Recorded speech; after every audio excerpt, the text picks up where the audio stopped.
the bowling alley. The smell of freshly smoked cigarettes, greasy day-old hot dogs, and sweaty bowling shoes. There are two in love making out by lane 8, a pair of siblings fighting over the chip covered in the most nacho cheese by the pinball machine, and a receptionist in pigtails and braces blowing bubblegum smacking across her face. Why would two unmasked men come and slaughter the slow Saturday morning crowd? Were they in a league of their own, trying to get the perfect strike, sparing no one? A Goodman once said, "Smokey, this is not Nam, this is bowling. There are rules."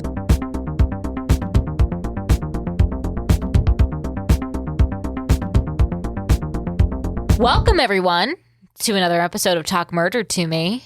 We are live, and we have a very special guest, Dee, here. What's up, Dee? Thank you for having me. You guys are wonderful. Thanks for wonderful coming. People. We're so happy you're here, all the way from New Mexico. Well, I'm way. gonna take the knife away from your throat now. You can tell them what you really think.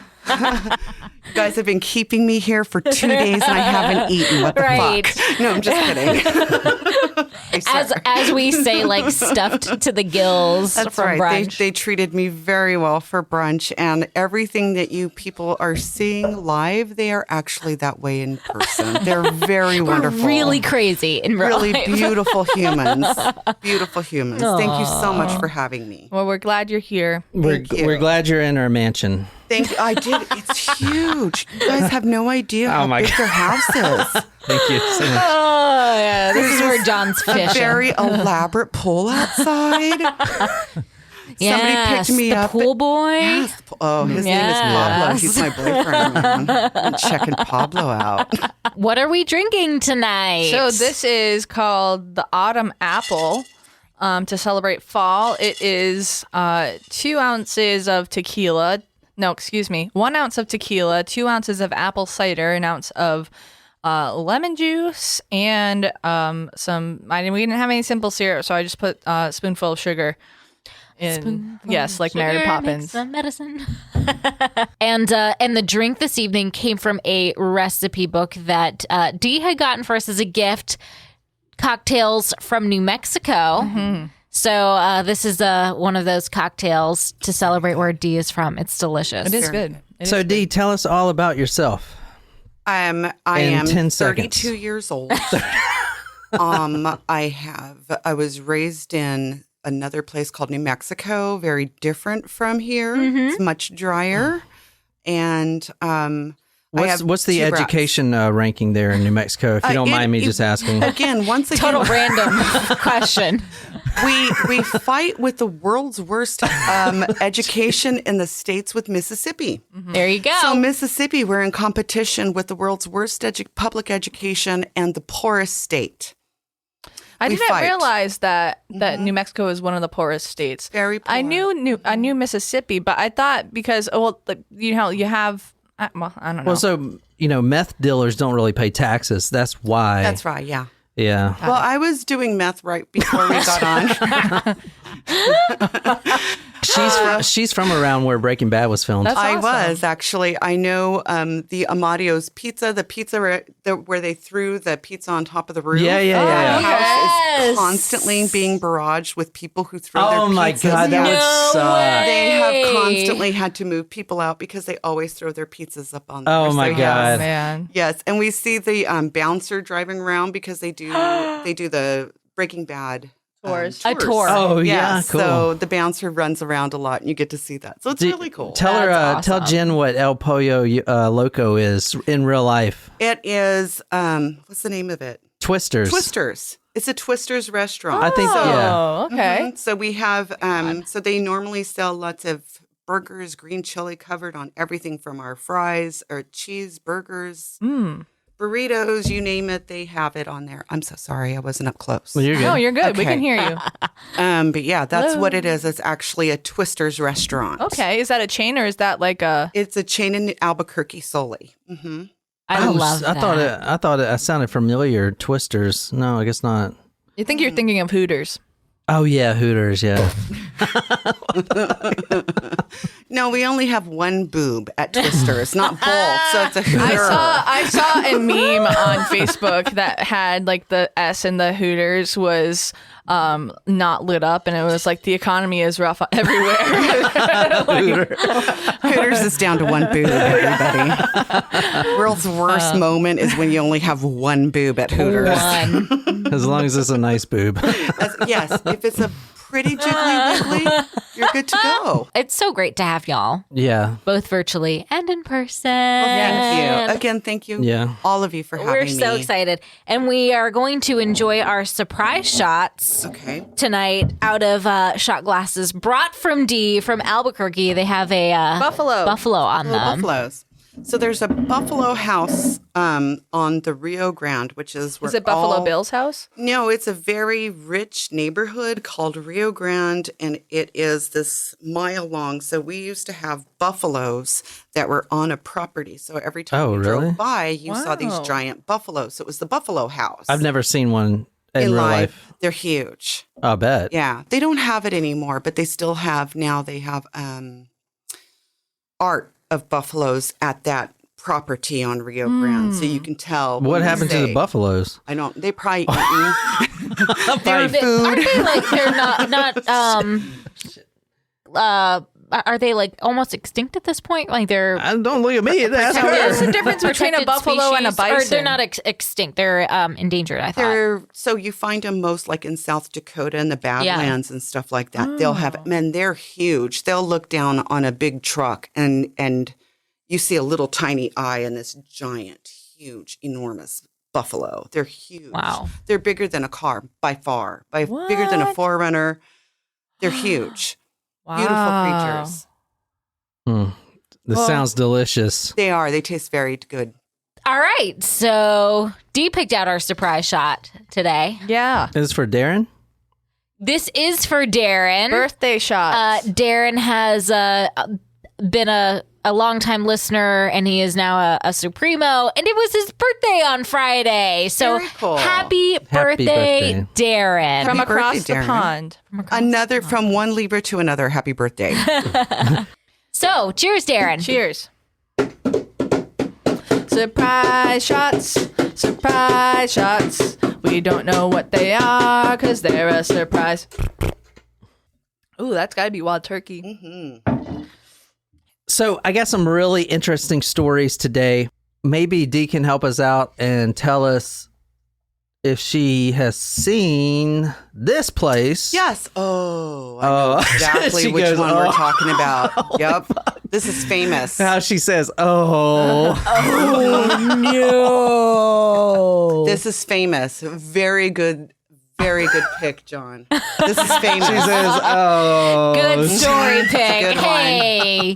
Does this happen to be in New Mexico? Yes, Las Cruces is on the border of Texas, Mexico, and New Mexico. So it's almost like the Four Corners. yes, There you go. except for south.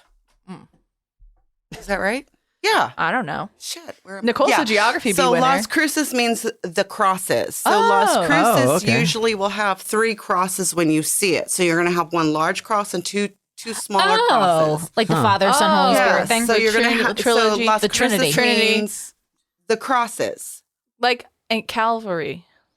Yeah. Yes. Yes. Yeah. Calvary. Calvary. So Dee, you Can't requested speak this today. story. Las Cruces Massacre.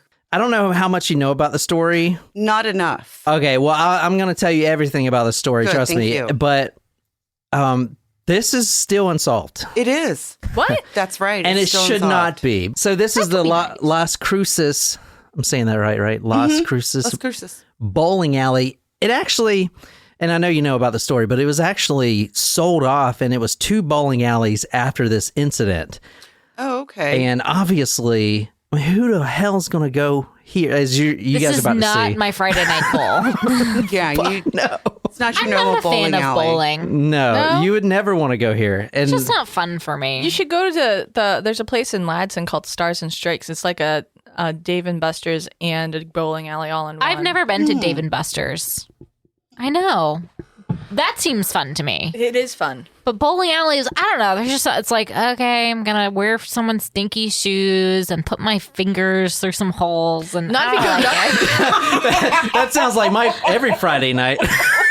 Stinky shoes and Stinky finger shoes and stinky holes with fingers. This is why I came here. Just add some fish tacos in there, and we'll be all good. If you go, Nicole, that was perfect. I'm just saying, it's not my idea of a good time. Well, not your idea. Stale fucking nachos? No. Speak Thank for you. yourself. Right. well, if you go duck pin bowling, you don't have to put your fingers in the hole. That's a Massachusetts thing. I like duck pin bowling more because it's a small ball. Yeah. Dee, have you heard the 911 call that came in? No, I don't believe I have heard it. And if I did, it was quite some time ago because this happened. Do people know this years story? ago. Like, Yes. does your kids know the story? No, my kids do not because it's so old. But if you've been around New Mexico and you know anything about Las Cruces, you know this happened. Yeah. And it was very, Oh, wow. it was very shocking to Well, what do you all think of them. about, and we're going to get into the story, obviously, but what do you think about it still being unsolved? I think that's typical of New Mexico. Really? Yes. We have, please forgive me, New Mexicans. I think you guys can understand me. We don't have the best cops. Things that could be very obvious to you may not be as obvious to them. That's interesting. So you think this may be... A police mishap? It may be. Okay, we're going to get into it. This is a pretty tragic... This is a Right. crazy story, and it's unsolved currently, and it shouldn't be. You know what I'm saying? Like, it shouldn't be. And I think there's some things here that I believe the investigators need to take a second look at, as you'll see. Yeah. Because, I mean, there's some cases that's just like, come on, man. Like, for real? Yeah. It slaps you in the face and you're like, you didn't see that? Nope. All right, so we're going to listen to this 911 call. We're just going to go ahead and play it. Okay. It's only 5 minutes. Let me give you some context. Only 5 minutes. That's a long time for a phone call. Well, should I shorten it, Jen, for you? No. No, I'm just saying, like... What the fuck? In the morning at a bowling alley, Las Cruces bowling alley, two men broke in, not masked at all. Bandits. I guess you guys call them bandits out there in New Mexico, right? Yeah, we do. Okay, good. Banditos, actually. Banditos. You don't mess with Las the banditos, man. like They're Actually, it's a motorcycle gang, Los Banditos, and they're pretty rough. You got to stay away from them. What, Jen? actually. They're all pussies? Is that what you said? Orale, I'll fucking take them on, man. She's my chola. She's my chola. Dee's taking him on, that's for sure. Jen's like, please keep me out of it. Murphy's Law. I got Help your me. back, Jen. Thanks, I'll Dee. never let the cholas hurt you. So 911 call comes in from a 12-year-old girl, which you're about to hear. She is describing the scene. Now, these unmasked men were robbers, so they took money and they, I guess if you want to say, so they wouldn't have any witnesses, they executed everyone. And she survived. So this is the 911 call. And I'm going to show you, I've got all the evidence photos and all the death photos and everything. So I'll put those on talkmore.com. You definitely want to see these because it really puts this in perspective. And it really pisses you off because this should be solved. It should have been I feel solved. like America should get together and be like, all right, before we do anything else, let's take care of this. Yeah. Why You know what wasn't it I'm on saying? Unsolved Mysteries? It was. Actually, I that's think it was, wasn't it? Actually, no, that's a really good point you brought up. It was the fastest time, the fastest turnaround time ever in Unsolved Mysteries. Whoa. This happened in February. They turned the episode around by early March. Wow. Yeah, and as you'll see why they didn't do a body reenactment, you'll see why. But they did put the sketches and out. They did put the sketches out and everything. This was the fastest time they've ever put an episode together.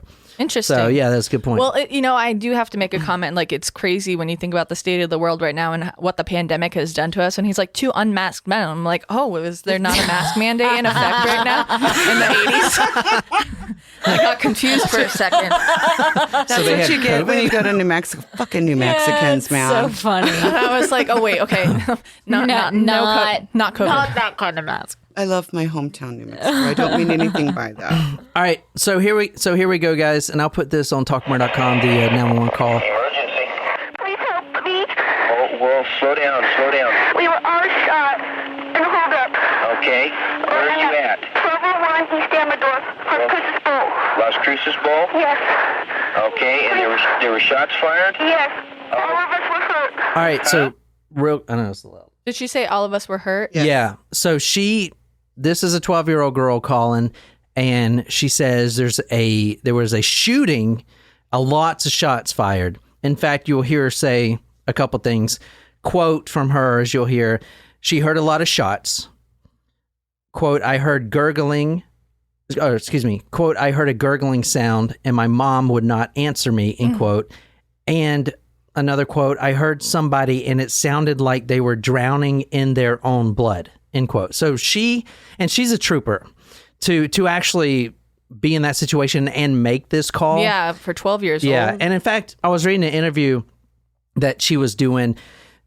Her school had taught the kids a week before about 911. Wow. So that was like fresh in her mind. So immediately that's what she did. And she's still alive, and she is a very, I think I'm the only one conscious. strong All of person. you were hurt? Okay, we'll get an ambulance rolling. Please. Okay, what's your name? Melissa Repass, please hurry. Hey, Melissa, we've got them dispatched. Did you see who did it? No, sir. They told us all to get down. They shot me 5 times. All right. Oh my gosh. So Holy shit. did you hear what she just said? She got shot 5 times. So, and how old did I say she was? 12. Yeah, she is a trooper, We'll man. get them rolling, So- Melissa. Just hang on. Take a deep breath. We've got patrol units en route. How many people are hurt? 1, 2, 3, 4, 5, 6, 7. 7 people are hurt? Yes, I think. 7 subjects hurt. Okay. Do you hear that in the background? Yeah. What do you think that is? Okay, Melissa. Yeah, there you go. Hurts. Okay. Oh my God. Melissa, I've got an ambulance and I've got the police officers en route. They'll be with you just shortly. Okay. Okay? You didn't see what any of the Mom, men they were just took wearing? all of our money. You didn't see what any kind of the men were wearing or anything? No. Nothing, huh? They just walked in? Uh-huh. Do you know if they were black men, white With men? one black man. They're both black. 2 black men? Yeah. Okay. That is an amazing person right They there. left. I mean, I'm just like, What was on, perplexed what was already on listening to fire? that. I'm yeah, I you're was a gonna little see. confused. Okay. No, so basically, the men that broke in, and I'm gonna get to the whole story, but they rallied everyone in a central location in the main office, and then they shot everyone there, and then they lit the desk on fire. I don't know why. I guess I don't know. Well, you're about to see. It doesn't make any sense why they would do that. Because, I mean, they didn't have any accelerant or anything. They just lit it, and it was like, oh, I hope this burns down the whole place. You know, I guess it probably would have done a lot more damage if, Melissa, the caller, didn't make the call. But you're going to see all the photos. I'll put them on talkmore.com too. So can you kind of recap what you just heard? Okay, so we've got a 12-year-old girl who's been shot 5 times, calling the police and saying every single person, she counts 7 people, were shot in the room. And I think she's the only one conscious, it sounds like. And there's also a fire, and 2 unmasked men, 2 African Americans, did this, came in and shot them. These are the victims right here. Oh, no. So if you want to go and kind of go through their names and their ages, you can see how fucking fucked up this is. This is from, I think this is from this, let's see, I have the paper here. I'll put all my sources on talkmore.com. All these are from some pretty old newspapers. V. Taryn, 2-year-old, killed. Yeah, that's Valerie. So say that again. V. Taryn, a 2-year-old, A 2-year-old was killed. So, all right, these men. Think about this. These men come into the bowling alley, and their method of killing people is a gun. She was shot intentionally. Were they real bullets? Because if she was shot 5 times, like, were they blank? Who? Melissa? No. The caller. Okay. So what I found out is she was only shot twice, I'm pretty sure, and I hope I'm saying that right, but it was through her hand and in her head. Wow. And she actually, there's a real... It could have been like shards of something in her feet that she felt. Well, so she heard the shots, and there were a lot, because you have 7 people in the office, as we're about to get to, and they basically emptied their clip. So they pumped at least 50 shots, at least, if not more than that, into everyone, execution style, by the way, which was really close range. But so she got hit twice. She may have got hit 3 times, but she did hear all those shots. So when you get shot in the head, it doesn't matter how you think you probably got shot like 100 times, you know? I mean, you're still shot in the back of the head. It's fucking terrifying. You know what I'm saying? I don't know. P. Holgan, 5 years old, shot in the head. S. Turan. Yeah, Stephen Turan. Took his girls to work. Yeah, so if you go, you see Valerie, the first 2-year-old. Same last name, that's his youngest daughter. Hauser was 13 when she died. Yeah, that was Amy Hauser. She worked part-time in the bowling alley. She was a good friend of Paula. They would hang out together. And as we're about to get to, they both had confronted the killers before anyone else. Paula meaning the 5-year-old? Or are you talking about Stephanie? There's a lot of people here, and I'm sorry. Valerie is the 2-year-old. Paula is the 5-year-old. And then Amy Hauser is the 13-year-old. Amy Hauser and Paula were friends. And I mean, they were all friends, but they confronted the killers before anyone else. Wait, Paula the 5-year-old or Paula a different Paula? No, Paula Hogan right there. Yeah, the 5-year-old. Wow. Yeah. The 5-year-old helped confront the shooters. Well, not helped confront. They were just first. Oh. Yeah, I shouldn't have said that. I'll get to that. Sorry, Yeah. I was like, wow, what a brave fucking 5-year-old. Holy shit. I mean. No, I'll get, once I get to the story and map the story out, you understand. And Sinak died years later from injuries. Wow. Okay, so. And this was exactly 1990, so border. Yeah, this was February 10th, 1990. That's when this happened. All right, the survivors, I'm going to kind of go through them again. Well, the survivors you don't see here, but the victim, Steve Turan, so only 26. 2 survived. Well, hold on a second. 34-year-old Stephanie Sinak survived. She is the daughter of the Las Cruces bowling alley owner. So the Sinaks. And there's 2 of them, because one did die. Yes. So the way that this newspaper presents it is very confusing. There's a lot of people, and I apologize. The 911 caller was Melissa Sinak. Okay. Sinak. However, she, if you remember, she went by Melissa Repass. That's her name. She's like the stepdaughter. Okay. Yeah. So she was the caller. She survived. Then the Sinaks, Ron, this guy that's not here, Ron Sinak, he's the owner. And then, as you see, Melissa is his stepdaughter. Okay. Sorry, this is really confusing. No, you're good. Well, we'll get to it. We'll get to all these people. Steve Turan, 26 years old. Valerie Turan, 2 years old. The stepdaughter, Polly Holguin. Holguin, I'm sorry. It's Holguin. Holguin. Is that a common name? Yes. Okay. Oh.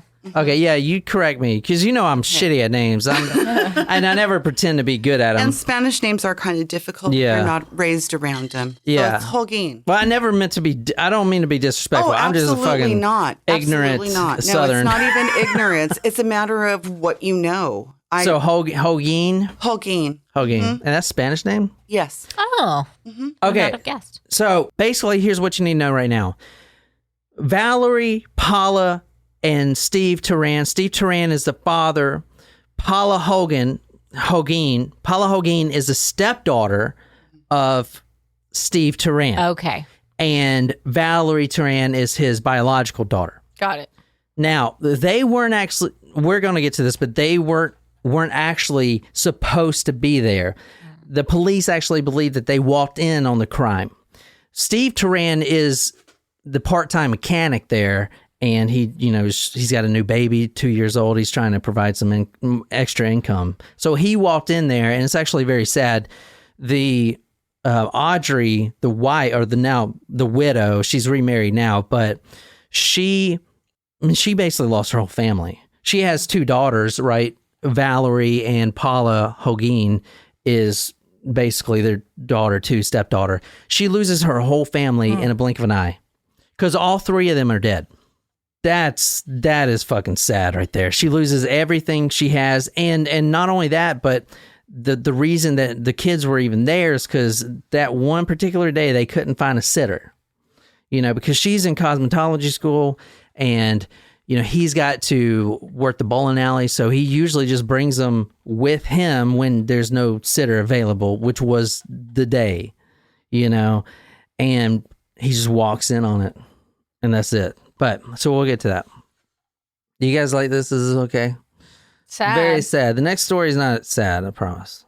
But she requested this, D, so blame her for the shit. I would like to take on all of everything personal today. Thank you very much. I'll take it. There was also a bowling alley cook, Ida. I hope I'm saying this right. Hidalgo. Yeah, that's correct. She is a survivor. She is still alive. Okay, now the survivors, because there are a few. If you watch a documentary that I'll put on talkmore.com, it's extremely well done. It's called A Nightmare in Las Cruces. Extremely well done. 2011, a filmmaker went in there and basically did the whole case and was trying to bring new light, new evidence, and new leads and stuff like that. But all of these survivors are interviewed, and they are all suffering from intense PTSD, like you would imagine. You know what I'm saying? Mm-hmm. So, and it's the documentary is really well done, but it is such a tearjerker to watch, man. May I ask one more time what the name of that documentary was? Yeah, it's called A Nightmare in Las Cruces. A Nightmare in Las Cruces. Yeah. Thank you. It's really well done. So Was it on Netflix, did you say? No, it's on Amazon. Okay. Amazon, Yeah, and I mean it's one of the best ones that I've ever watched. I usually try not to watch documentaries for it, but there's only so much the newspapers would cover on this case, Mm-hmm. Like, and I it's don't a know. long time ago. So the longer time goes by, the less likely you're going to be acknowledged. Yeah. It's sad because she was a 2-year-old and a 5-year-old little girl. I These know. were people. Little they were babies. loved. Yeah. They were somebody's babies. Yeah. All of them were somebody's children and moms and dad. so a little bit about the murder before we really dive into it. 7 people were shot, 4 children, 4 people were dead initially. However, 1 died later, years later, from complications of the shooting, like of medical complications. So technically, it's 5 victims total that have died, but 4 initially. Okay. That's why the papers, if you see the papers, they'll say, there were 4 victims, but 1 died years later. So this was the morning of February 10th, 1990. And this was early in the morning, early in the morning. This was 8:35 a.m. and the bowling alley opens at 9 a.m. So everyone that's there is getting ready for the day. And then these 2 bandits come in there and they try to rob the bowling alley, and they're trying to make it in there before, I wouldn't say crowd. I don't think a lot of people are showing up. But however, I did find in the newspaper where it said that same morning there was a junior league game for youngsters that was scheduled, and they were scheduled to get there at 9 a.m. So they actually arrived, to see the whole thing police taped. But so it's very brazen that 2 guys would walk into this little town in New Mexico and do this early in the morning. Anyway, I mean, it's like, what's the motive here? What were they? What are they getting out of this? Were they purposely trying to murder these children? Was that the end game of this whole thing? Was it related? Do you think maybe to? So my question is how many freaking idiots out there think that really bowling alleys carry any large amounts of money? Right. So Is that the motive? Okay, Yeah, okay, all right. Could Really? that possibly really be the motive? But in a small town, was that maybe like the place to hang out? So on a Saturday morning, it would have had more cash than. But also, it was any other. That's a good question. yeah. That's a good question. Las Cruces back in 1990 was a lot smaller than it is now. It is a university town. So we have New Mexico State University is in Las Cruces. So it's a college town. Yeah. And it butts up against Mexico and Texas. Yeah. We're right at those 3 areas are right in that area of Cruces. all right. So before we go any further, tell me what you know about the case, since I kind of overviewed it, and what your thoughts are as far as who would do this, why they did this in the morning type of thing. because we're going to dive pretty deep into it. And I have my own theories or whatever, but tell me what you think. Just and you being in New Mexico, you're kind of familiar with the. I would imagine more familiar than most of the other people because no one's really familiar with this case. Yeah. What do you think happened? Do you think these two men crossed the border? Is that why they were never caught? Because we got their pictures, not pictures, but their sketches. Like we know exactly what they look like. Well, the thing is about Las Cruces is since you're at the Mexico, Texas, and New Mexico border, imagine what your possibilities are of escape. Yeah. So there's nothing to keep you in there. They could have split up too. They could have split up. They could have gone one way. They could have gone to El Paso. They could have gone through Las Cruces and gone up through Albuquerque. Well, why would they stop in? As you'll hear, the main investigator, his name, and I'll get to. I think his name was Rubio. Paul Rubio, I believe. I'll get to his actual name, but he said no one just stops by in Las Cruces and says, "Hey, I want to rob this bowling alley." Like no one would think to do It's that. certainly not a big money heist. It's you not know. Oh no, not for. I mean, think. All right, the total bounty was any money taken? Yeah, there was between $4,000 to $5,000 taken. I've seen that's not different. small. No, especially if you're in the 90s. Yeah. I've seen different reports, whether it's 4,000 or 5,000. It's between there, but if you divide the number of victims, which is 5 by 5,000, that means each head was worth $1,000 to them. And Why what would they? mother would ever say my daughter and child yeah. is Right. worth $1,000 for their head? Well, that's the You thing. know. As we'll get to. Okay, you kill people so there's no witnesses, but a 2-year-old. Yeah, what's Like, a you know what I'm 2-year-old saying? gonna do to you? Exactly. Bite your knee? True. I mean, were they going to? They're not gonna testify against you in court. Exactly. Can't remember anything either. Right. Their mentality at 2 is not enough to comprehend, Right. let alone remember a face. It's So- a 2-year-old. So this happened February 10th, early Saturday morning. The two masked men, which you're about to see, their sketches at least. We have sketch artists, like the actual hand sketch and computer sketches. They bust into the bowling alley. They're unmasked, and they herd everyone into one room, which is the office. And Captain Fred Rubio, he was in charge of the whole case. He says, quote, they were concentrated in one area and shot in one area, end quote. And he thinks he thinks it was very, what's the word? Methodical? Methodical. And he believes they were hired hitmen because some of the things they did, like for instance, when they first walk into the door, the older man splits up and he immediately goes to the kitchen because somehow he knows that there's a cook there. That's Ida. And she actually survived, but he brings her and they concentrate everyone together and then they put them in a central location, which is the office. And they make them all lay down on the ground on their stomachs. Could an alternative theory be that they were former employees? No. I mean, the survivors have seen their face plenty of times. No one, like for instance, Melissa Sanak is the stepdaughter of the bowling alley owner. She's worked there all her life. Yeah.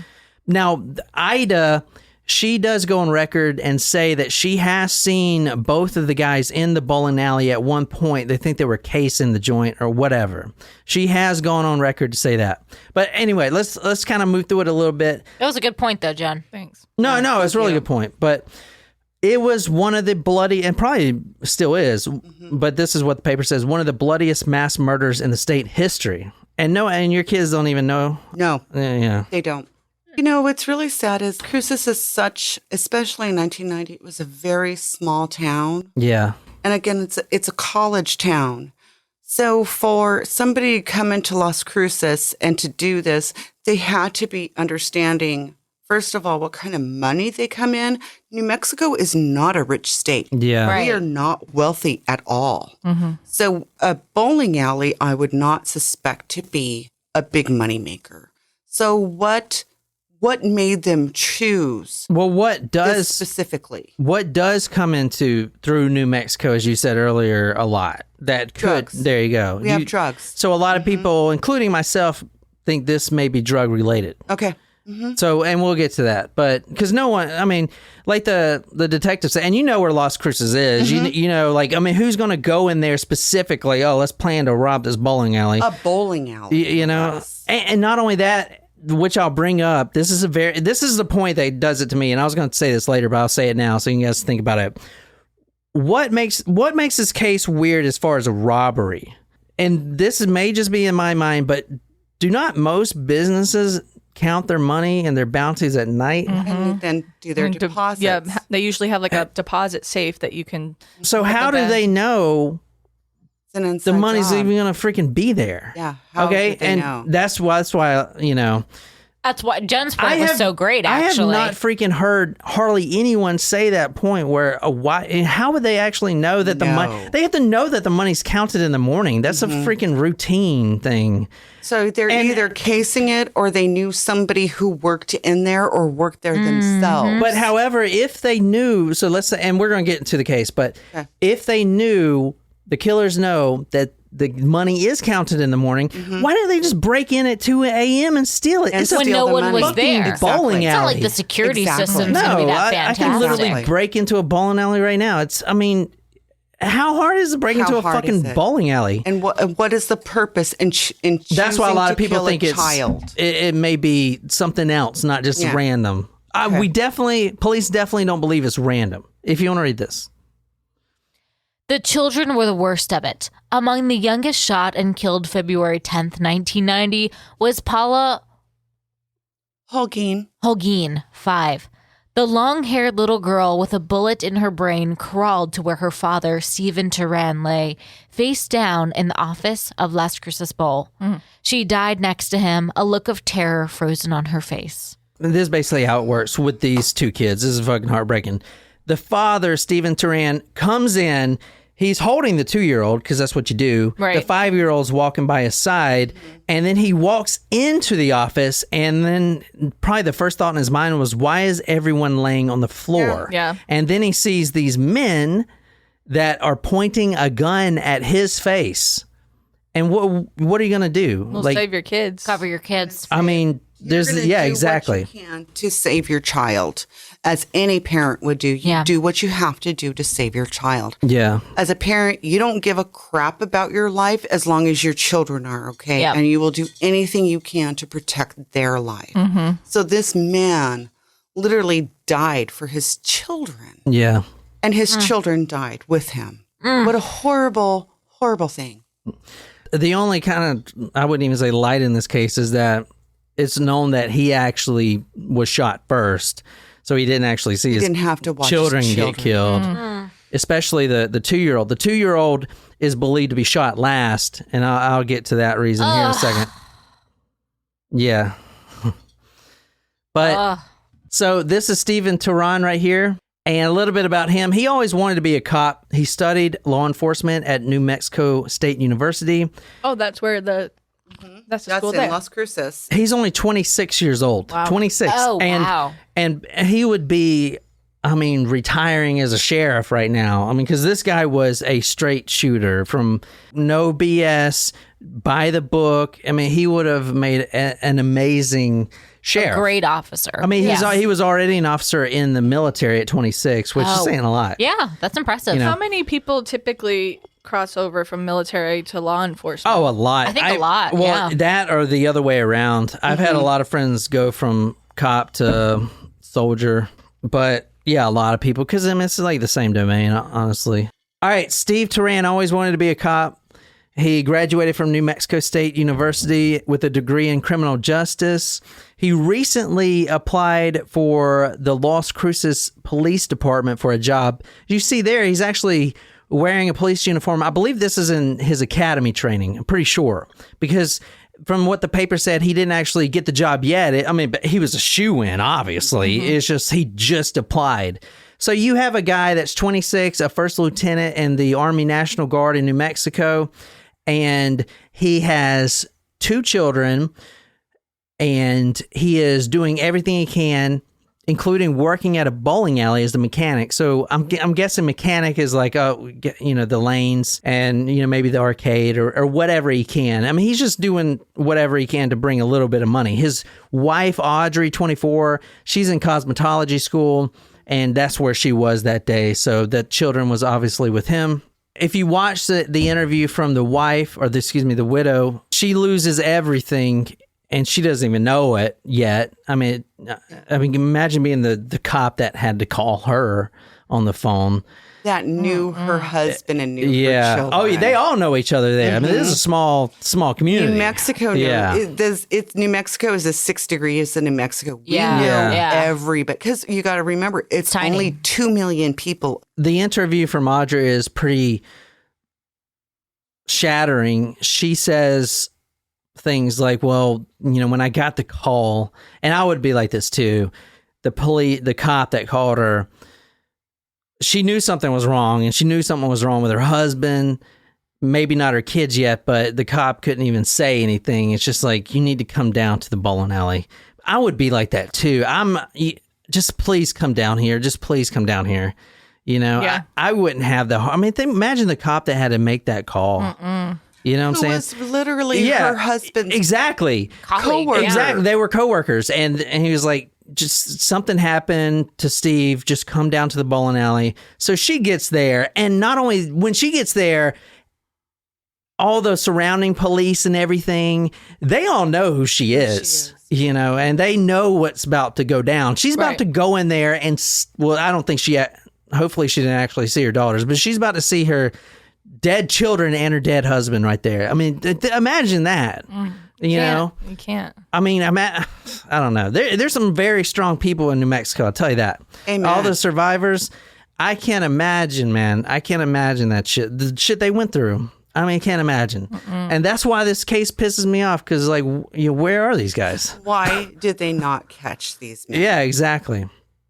But this is a quote from Audrey. She says, the wife, quote, "I believe Stephen is sending me strength. I believe he and my daughters, my girls, they're all in heaven.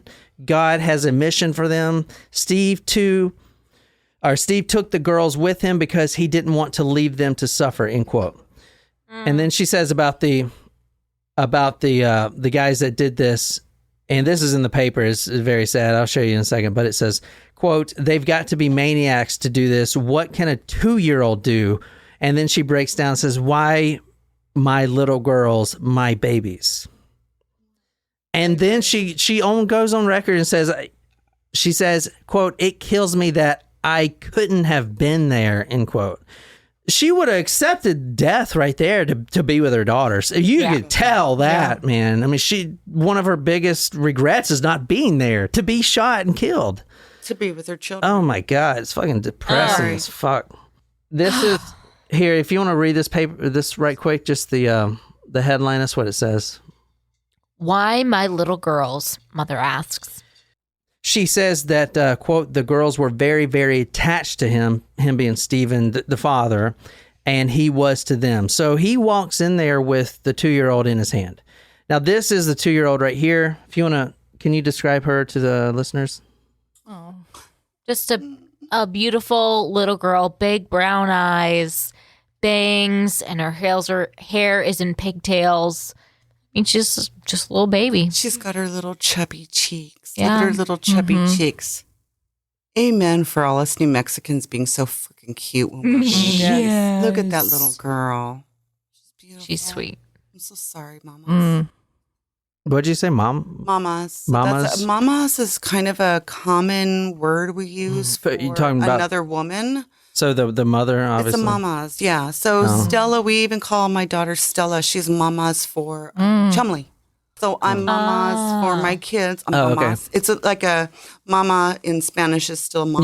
Yeah. But then you put the plural of the S and it kind of envelops the Like whole. a term of endearment. That's what's beautiful about Spanish and stuff like that, because y'all, it's so obviously it's a romantic language, but y'all do things like that to like express how much more. Ito and ita Yeah. to mija. Yeah, mija. Mijita. Mijita. mijita. All my Cholo friends were backing you up, chicks, man. That's right. Before you came, I thought Cholo was a derogatory term. I don't. Well, it depends on where you're from. If you're from New Mexico or LA or even places in Arizona, a Cholo is kind of like a Chicano. It's a you're cool. You're one of the vatos. Vato is a respected man in the community. So a Cholo is. So I would be called that, obviously. You're obviously very much a Cholo. Yes. I would be El Cholo. Yeah, the Cholo. El Cholo. So El Cholo Loco. El Cholo Loco. So you have Chicanos and you got Pachucos and you have Cholos, and they're different. I love that. There are different elevations of respect in New Mexico. So we don't have that here in America. Not in America, no. Yeah. Not in America. We don't respect each other. Only New Mexico, which really is not a part of the state. You have to add a sir, it's like a sir, ma'am. Yeah. But instead of at the end, it's at the beginning. So we just say stuff like, "Damn girl, you hot, you sexy. Bring that booty instead over of, here, hey, chiquita. Bring that booty over here. Smack, smack, smack, smack, That's smack." right. Yeah.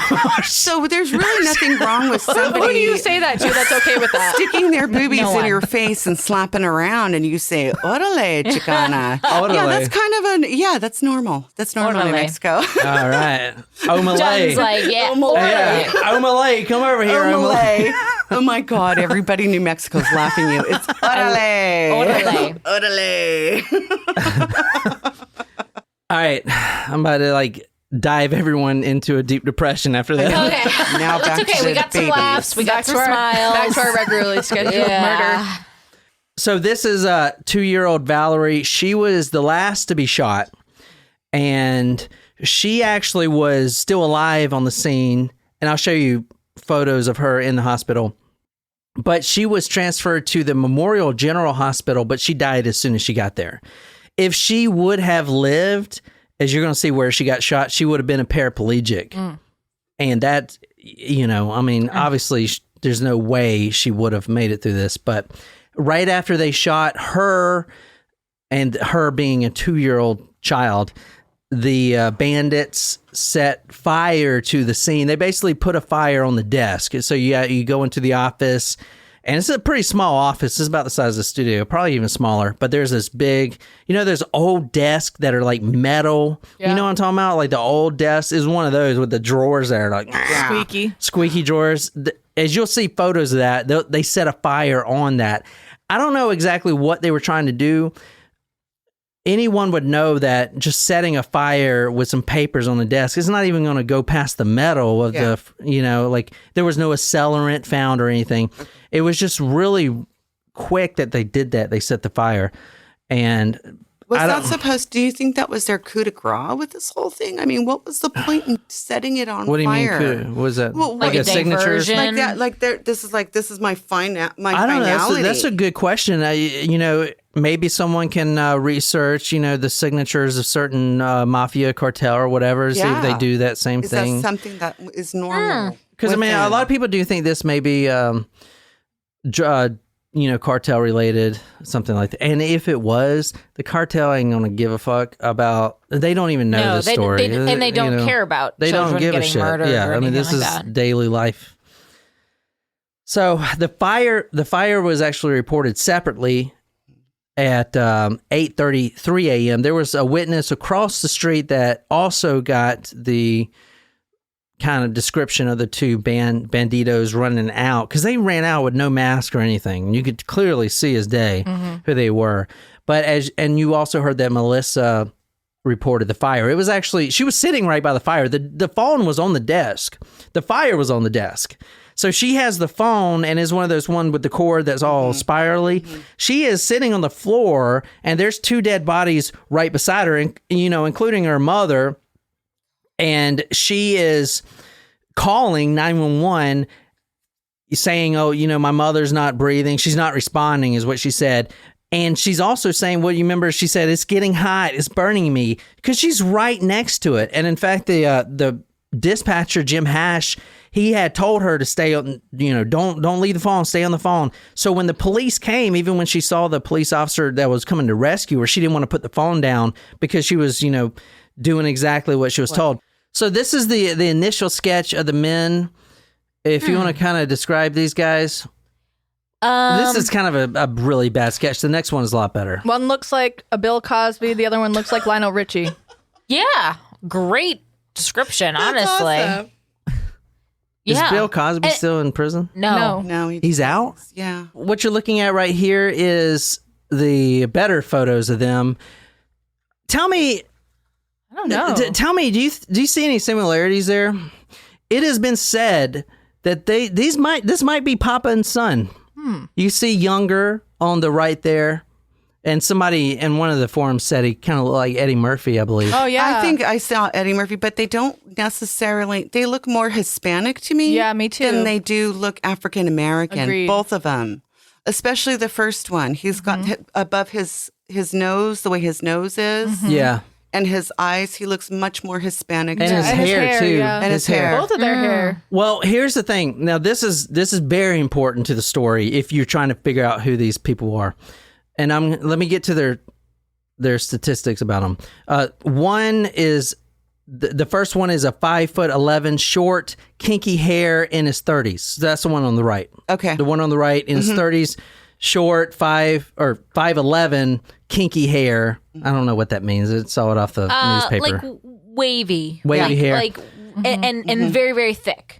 The other is a tad bit older, in his late 40s or 50s. He is 5'6", dark, and it said heavy set. It doesn't look very heavy set. But this is very important. Both of the men spoke perfect English. Perfect English. Without an accent. No, I didn't say without an accent, but they spoke English. That's the difference. They spoke perfect English. So, all right, if they were border crossers, if they came over the border for a quick hit or whatever, would they not have broken English? I mean, their English was spot on from what these witnesses said. They would at least have an accent because people from Mexico have a very specific accent versus New Mexicans. So if they're saying they spoke perfect English, then I would assume they're from the United States and not from Mexico. Okay. Yes, that's what most people think. And I was asking the question, all right, let's say these are hitman and I'm about to get in why they would be hitman in the first place.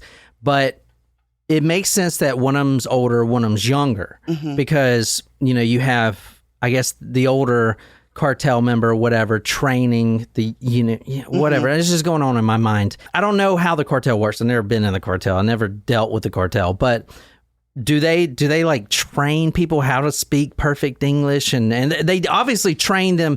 Good question. These guys knew this wasn't their first time. They didn't walk into a gas station and be like, give me your money, everyone. And it's all chaotic. They walked in, they rounded everyone up into a central location. That means that they've done this organized before. They've been versed in what's going on in that bowling alley.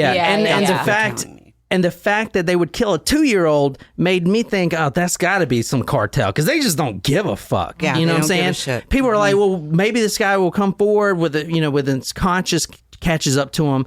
No, that's not how it works in the cartel. You know what I'm saying? They don't give a shit about you. You know, their boss or whatever probably said no witnesses, and exactly, and so you don't leave any no witnesses. But then guess who shows up? Okay, yeah, we'll kill, because there was nothing but adults there, right? And a 13-year-old, but that was the caller. Nothing but adults besides her.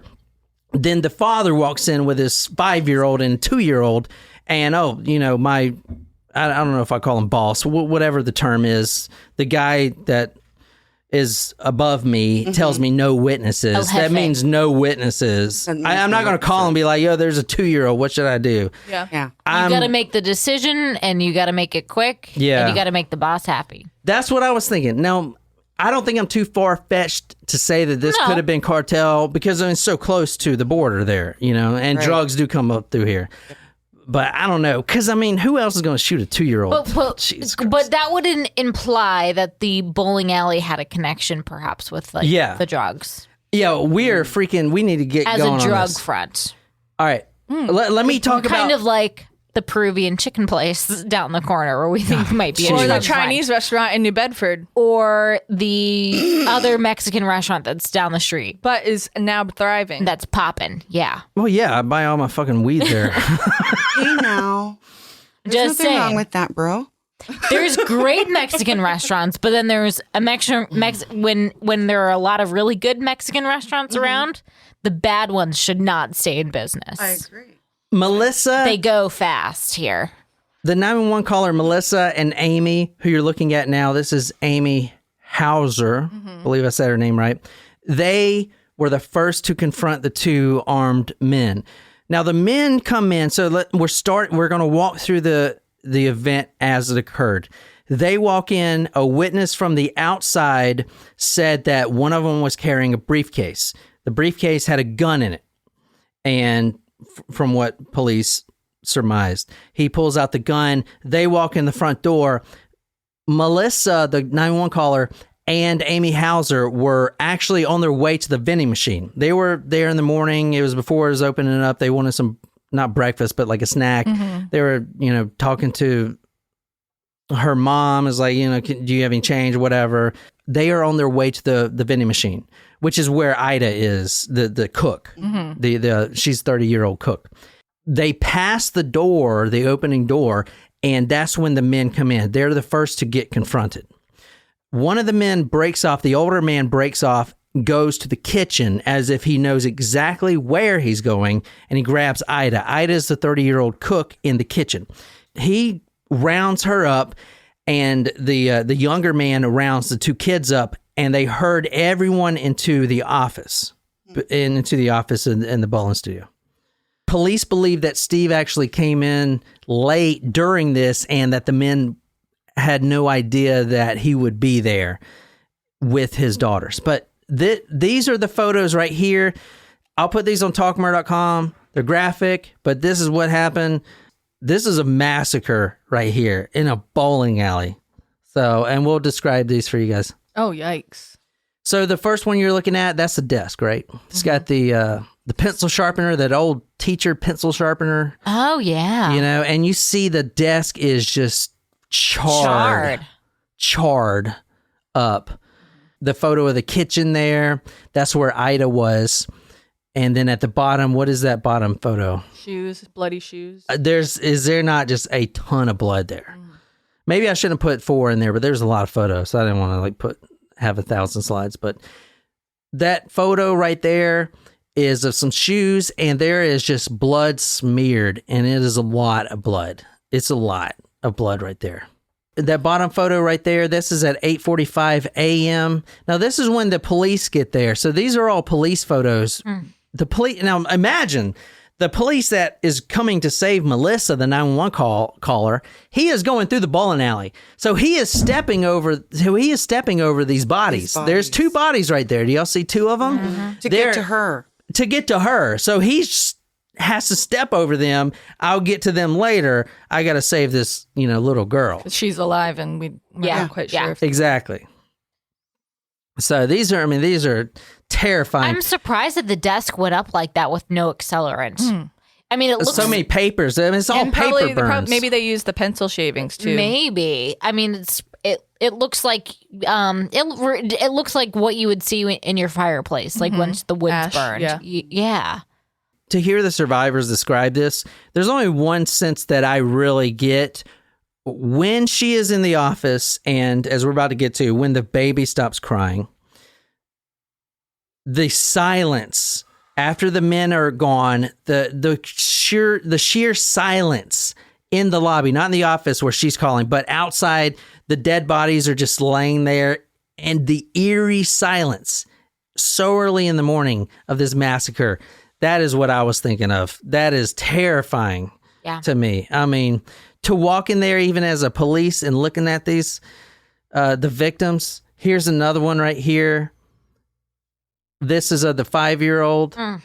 This is her. She's shot in the head, you see. And there's the first photo there is of a doctor trying to give aid. I mean, she's dead right there. I mean, that's a little girl just dead right there, in the bowling alley. You can tell that they were trying to see if they could revive her by what's on top of her. Mm-hmm. So they've got the neck brace, they've Yeah. got the tubes, they've got the chest. They're trying to keep it looks like the chest from bleeding out. Do you see the sealant around her chest? So That clear. that's what that is. Okay. It's a sealant to probably take the blood out. Do you see the tube that's going from it that's red? Yep. So they're probably trying to get the blood out of her chest and seal it so she doesn't she probably has a collapsed lung, but not to make it worse. So they put a chest tube in her. Got it. And so they're trying to save her. It looks like they're also putting their hands on top of some of the bullet holes on her head to stop the bleeding because there's a lot of blood, as you can see at the bottom of it, coming from her head. Oh yeah. So that poor little girl She was executed. she was I mean, executed. everyone was shot in the head. This is execution. This isn't. Which also makes him like the cartel aspect seem like a possibility. Oh yeah. Yeah, oh very yeah. real. Because $5,000, they don't give a fuck about the money. In fact, that's they've chump left change. a lot of the money in the fucking safe. So did it's it like have they took to it do, just to fucking take it. So then what was the goal? What was the motive? 5,000, not a lot for a drug cartel. Well, this is unsolved, so no one really knows the motive. Was it the cop? and he was That's a good unanticipated. question. That's a wasn't good he? question. Right? Yeah. The cop, but the cop, Steve, no one knew he was going to be there. If this was a planned hit, there was only supposed to be 4 people in the place opening it up. Most adults, besides the 13-year-old. Steve was not supposed to be there. He came in. He comes in. It's like either a complicated drug cartel hit. Most people or think it was he was a like petty crime, like to get a couple $1,000. But Right. no, but to a complicated drug hit in Las Cruces at a bowling alley at 9 a.m.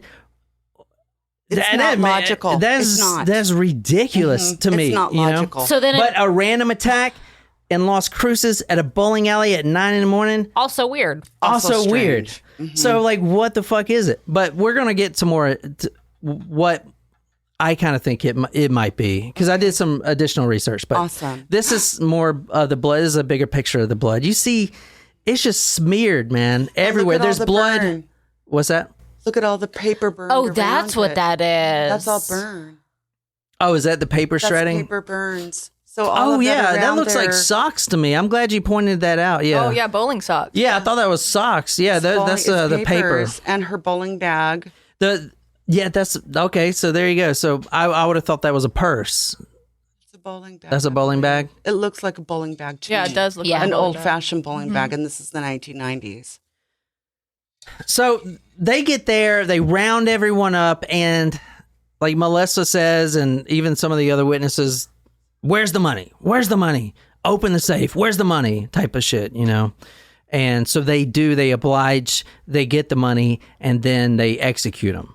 They were looking for money, apparently, but no, I don't think anyone serious about this case believes that was the prime motive. Here's a little Giphy video of the girl. Oh, I don't like And that. one of the bodies. Oh no, I don't like that. Oh my So god. I'll skip past that real quick. This is just the crime scene photos, guys. This is like very terrifying. You see, he's just laying there. That's him. That's Steve, just laying there. Awful. You know, I mean, he just came in. Look at it. The clothes he's wearing.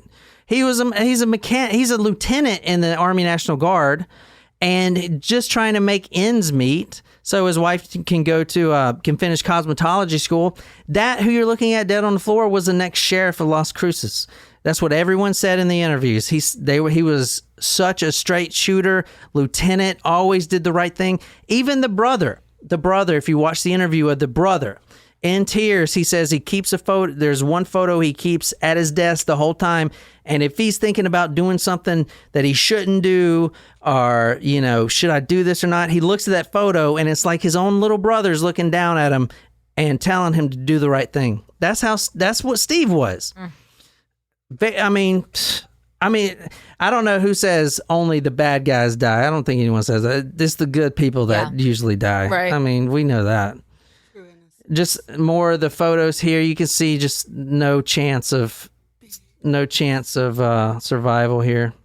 if you want to read this, Jen. This is just about the children at the middle school, like how they take this and stuff. All of it starting at officials? Or? Yeah. Officials at University Hills Elementary, where Paula Holguin had been enrolled, and Lynn Middle School, where Amy Hauser and Melissa Sinak attended classes, tried to help their classmates understand the tragedy. I have lots of wet eyes this morning, especially at the 8th grade level, said Doris Hamilton, principal of Lynn Middle School. Amy Hauser was an 8th grader who worked part-time at the bowling alley. Melissa Sinak is in 6th grade. Vince Rivera, University Hills principal, said that it was not easy deciding what to tell the younger children. You're thrusting something at them that they don't really understand. They see it on TV, and that's fantasy, but this is reality. How can they understand that? Yeah, so I put that in there because, Jen, she's got the education background. So, I always think about that because they're going to go to school and be like, hey, where's Paula? I haven't seen her today. And then the teachers in the back of their mind are like, how are we going to do this? The principal says, quote, I have a lot of wet eyes this morning, especially at the 8th grade level, end quote. I mean, how would you even say, hey, Paula's dead because 2 men came and shot up a bowling alley and shot her in the head? Like, how do you even say that shit? You got to tell them something. It's a reality for the elderly. So their grandparents are going to die. But it's not normal for their peers to die. Their peers should not be killed. Yeah, but Jen, you have to think about Murdered. this not quite a bit, but if this happened, you would definitely be in the situation where you would have to maybe draft an email or something. No, I wouldn't necessarily be involved in the communication process. That most likely would come from our principal someone, one of the principals would put out a statement, send out an email or a phone dialer, to the community, the parents. And what would happen after is that, counselors would need to be available, for our student body. When we had a staff member pass away last year, it's different but similar because, students deal with the staff members as well. But, we had all counselors were in the media center. We had to clear our calendars. They had a chaplain come in from the district and, Y'all have a district chaplain? Like that's what he does is? Yeah. So just for the school chaplain? That's cool. Well, not the school. I think he works for the district. He either works for the district or at one of the churches in the district area, cool. Who is available. But yeah, it's happened a couple of times too at work where an employee has passed, and so that's a big part of coordinating how you tell the team, but it's different how you coordinate grief counselors to come into. Well, but Nicole does play a direct role in that. HR is involved in things like that. But it's not like telling an 8-year-old. No, but you're still telling adults. Yeah, you're telling adults. But I remember having a when the shooting happened in Charleston downtown. The AME, oh yeah, you were here. I was living here. And we had a very big call center in North Charleston where there's a large African-American community and the church was African-American. So I had to go to our North Charleston call center and just go be a presence, interact, see if anyone knew anyone that was, a part of the shooting, just temperature check, make sure everyone was okay. And there was someone who was a part of the shooting. And I don't know if you remember when there was an active shooter downtown? Yes, I remember. Virginia's on King. I was at MUSC, but when that happened. It was a targeted one, right? It was a disgruntled former employee, and he shot. So I knew there was an employee whose husband was a chef in the Charleston community, and knew one of the chefs who was killed in that shooting. Oh, somebody was killed? Yeah. I don't remember somebody being killed. So I remember having to, deal with okay, we have this employee who knew the person who was killed. It's it's a terrible What thing. happened to the guy? Did he, the shooter? I don't remember, honestly. Because I think he killed, I think he died. I don't know if I can't remember. But it's a sad, from schools and big corporate offices, you have to plan for active shooting drills. It's a training every year that I have to take part in. My daughter goes through active shooting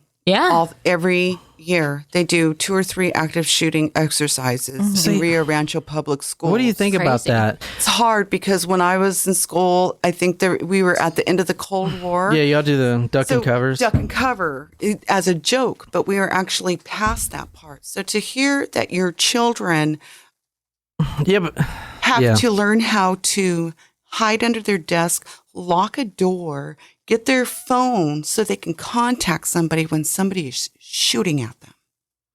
yeah, And hope for survival. If I may say something, kudos to her employer for doing that for all of those people that needed to have that, because a lot of employers don't have enough action involved with their employees to do that. We've had several suicides at my work, and they were very kind to provide us the right amount of education, counseling, because these were people who had to cut their sisters and brothers out of trees who'd hung themselves or shot themselves. Damn, we didn't get any of that in the military, man. We've had a lot at our place of work, and the HR department has come in and really enveloped their employees. And it sounds like Nicole's HR department did the same thing. You enveloped your community to say that we're here for you, Yeah. and that's what UNM did for us. They enveloped us and said, we are going to be here for all of our employees, for everybody. It's Amen. hard. It's hard. Why didn't they do that for the military? I mean, like, we had guys kill themselves, and it was just more of a silent thing. It was like, well, yeah.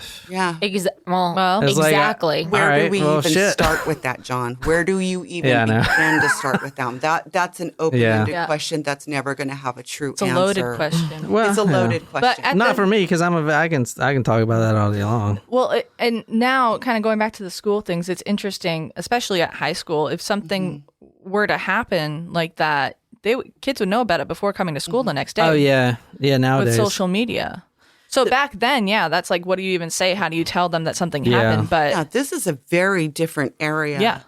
A different Well, you think they would era. understand? You think the kids there in New Mexico would kind of be like, "Oh, maybe it's drug cartel"? Like, do I they really understand don't that stuff? I don't know. I think really maybe not back at that then, age. at that Yeah. time, Yeah. in 1990, it was a much different drug situation in New Yeah, Mexico. that was when now. Pablo was. He was 90s, right? He Pablo. was actually, yeah, for the cocaine and stuff like Yeah. that. It was very different, and Las Cruces was a lot smaller then. It was very, very small. Where it's our third largest city now, above So it's Albuquerque, Santa Fe, and Las Cruces. So Oh, wow. It's Las Cruces and Santa Fe kind of fight for who's got more people in it. Yeah. But so Las Cruces is a big city now, whereas back in 1990 it was not. It was just a college town. Wow. Good college town, by the way. All right. I know I'm kind of throwing a bunch of death photos and stuff, but this is the scene here. It's kind of a little video of the death scene. You see, it's just a massacre, man. Oh, man. These two guys just walked in and just. I mean, you see the bullets on It's the ground. actually a very big office area. That's Well, surprisingly how big. Well, this is the so it seems like the Steve and his daughter actually crawled out of the office, because I think they're in the lobby there. It looks like they're in the lobby. If you go back to Steve, And this little girl. yeah, Where's I don't want to be macabre, but where's the baby? The 2-year-old. I saw She's the right here. Okay. Thank you. So she was alive enough for them to at least get her to, as soon as she got hospital. there, she they was pronounced her. yeah. This is the worst thing about this case. Captain Fred Rubio said about Steve walking in unexpectedly and surprising the killers, and maybe that kind of pissed him off. But he says, quote, "That reinforces to my way of thinking that the killers didn't know they were going to have 7 people in there," end quote. So they might have been pissed off that there's now 3 more people. Now Valerie is a 2-year-old, and Steve was killed relatively quickly. Okay. Then Paula, if you remember, the daughter, the 5-year-old, she crawls over to her dad, and they died together, or he's most likely already dead. The last to die was the one that made it to the hospital, the last to get shot. The baby was the last. Yeah, she was the last to get shot. I want you guys to think about how she was shot. she's the last person to get shot. She is a 2-year-old. She's a baby. She was shot at point blank range in the forehead. In the forehead. So right in the middle, in the forehead. Everyone else is dead or dying. To shoot the child, and she was shot at close range. So giving you all that information, what does that mean to you? Yeah. She's shot at close range. She's shot in the forehead, and she's the last one as a 2-year-old to be shot. Shoot to kill. My opinion would be drugs. No. Like, what I'm trying to say is, if you're the killer, how would you accomplish that? How would you shoot? Now, this is just the science behind it, if you will. How would you shoot a 2-year-old that is yay tall, very small, that is on the ground because her dad is dead, so she is down there? How would you shoot her at close range in the forehead? You'd have to bend down to shoot her at close range if she's on the ground crawling. It is thought that as the baby was crying, she was the last one. And this is where it really gets eerie as far as the sound, the silence, because the baby's crying. And then it goes silent. So, but the thinking is that the killer, and I don't know if it was the older man or the younger man, but actually picked up Valerie, the 2-year-old, cradled her, put the gun right to her head while she was in his arms, because that is the only way, after looking at the way the bullet went in and where it actually got stuck in her skull. That's how they knew that it was, however they did that. But they actually surmised that the killer, one of the guys, the older or younger, picked her up, and she was the last one to get shot, kind of cradled her, that's the best way to put it, like in his left arm, and put the gun right to her head. And then, so to do that to a baby, because he's looking at her head, at her eye, in her eyes, okay, and having her in his arm, that is just fucked. That's beyond understanding. You know what I'm saying? That is just, that makes me think that is a cartel. No witnesses, but to obviously I mean, that's why when I see, maybe their conscience will catch up to them. You don't have a conscience if you pick up a 2-year-old and put the barrel directly on her forehead. Yeah. Like, what conscience do you expect? Also, I just thought of this. I was going to throw this in earlier. Keep in mind that, like, the survivor, Melissa, and the survivors of this Ida, they're now living in fear because that has never been solved. They're still living in fear. Well, maybe they're going to come back and finish me off. You know what I'm saying? They think about this every day. Yeah. Even 30 years later. Oh, yeah. I mean, and they're thinking, well, I mean, this was terrible, but am I next? Like, is this like, am I unfinished business? I just wanted to throw that out there. If they're willing to kill a 2-year-old and a 5-year-old child, then your life literally means nothing to them, and they could easily hunt you down and find out where you're at. Right. Yeah. So wrapping up, scary. So wrapping up the case, over 300 suspects questioned. Fred Rubio said, quote, "They were not complete strangers in the area. They didn't just drive by and say, oh, this looks like a good place to rob. There were other places open," end quote. And plus, like, how would they know that the money was going to be counted in the morning? Now, let me go down a road really quick. This is the bowling alley owner. Everyone thinks he's a shade queen. This is Ron Cenac. At the time, he was living in the bowling alley. Oh. But during the weekend, during this Saturday, he was at a golfing tournament, or at a golfing event with a friend. Now, he hardly never leaves. I'm not saying he had anything to do with it. But what we do know, and this is going to be really quick speculation, the bowling alley was in massive debt. I saw in one newspaper over $1 million in debt.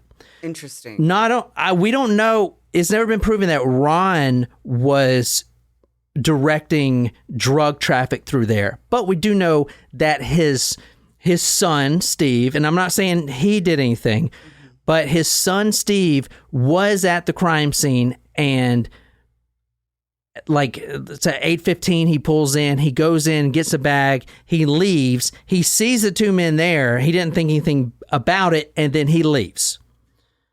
That is a little shady to me. It's always been a little shady to me. That's interesting. I didn't know that. Ron, the owner here, Ron, and this guy's a piece of shit. I'm going to say it right now, because before the and his stepdaughter is like Melissa. Yeah. Before the bodies were buried, he reopened the place for business. Before everyone was buried, within a week, he's reopening it. Come on. And how he explained it, well, there's a lot of church people that like to bowl and shit. The bodies haven't even been put in the fucking ground yet, and you're reopening to make money. Yeah. You're a piece of shit. I don't care, what I say. You're a piece of shit. Everyone knows it.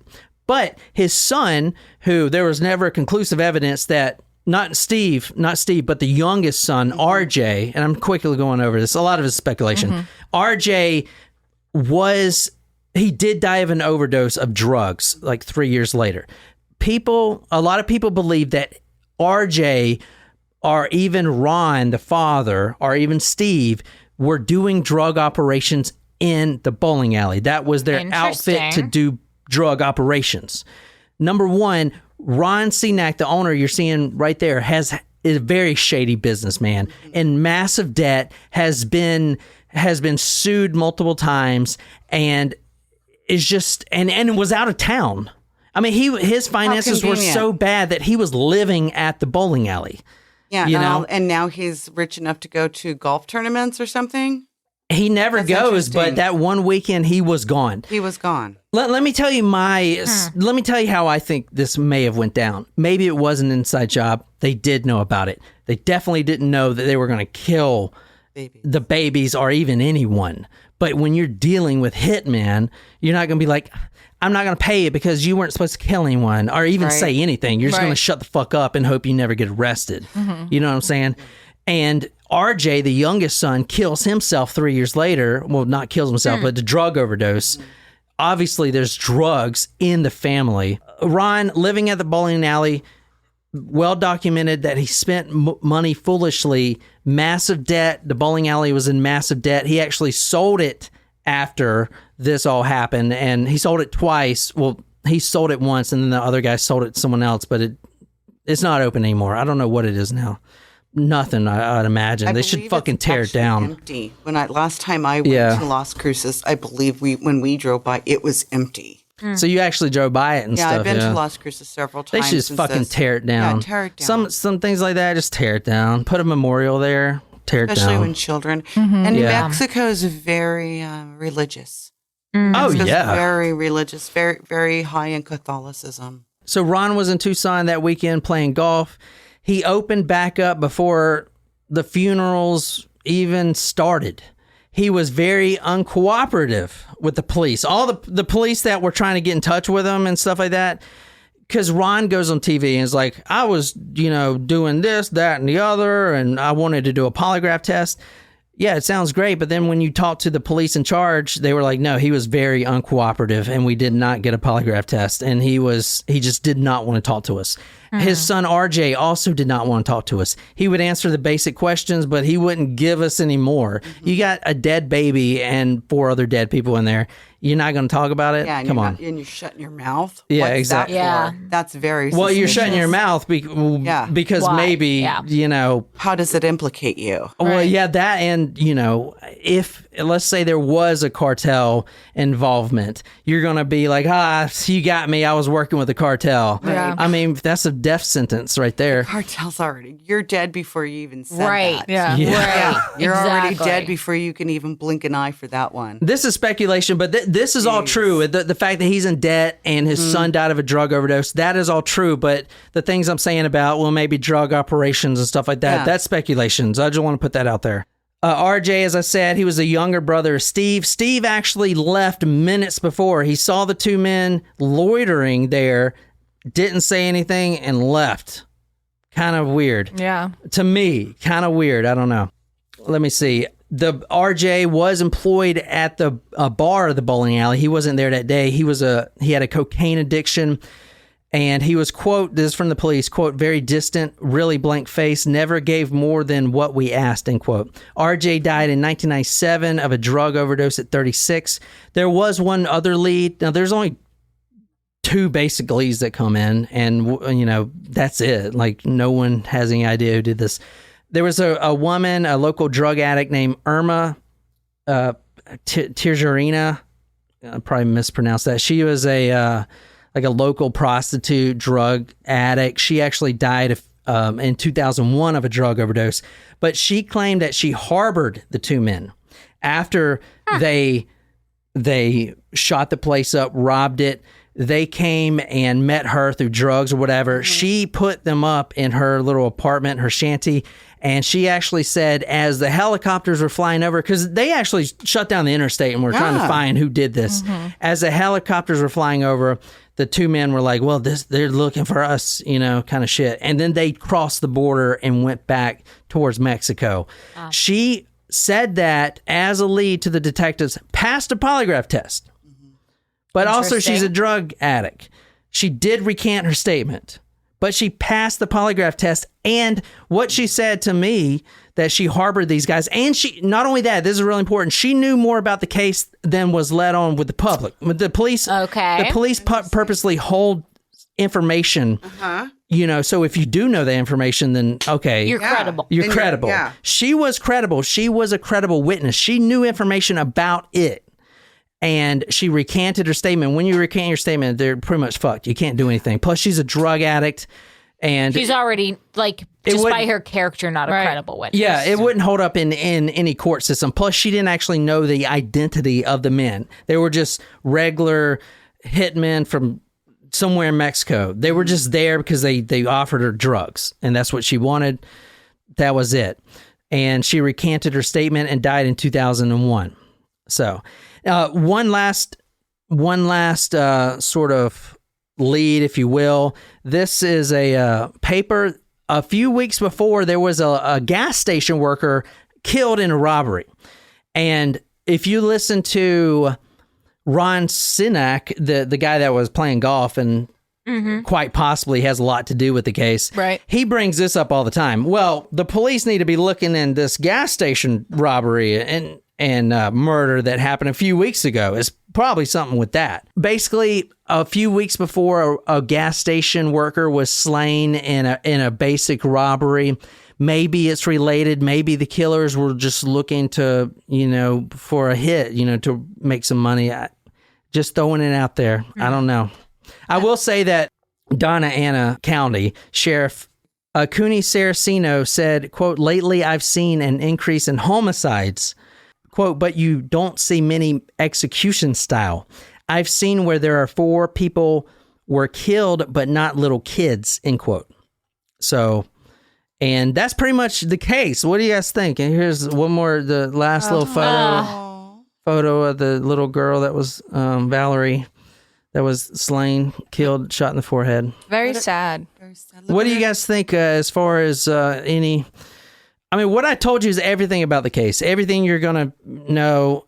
Most people, you either think is random, you either think that they came from the Mexico as a random hit, or maybe a hired hit. Maybe the cartel or even a smaller gang was in doing drug deals with RJ or whatever.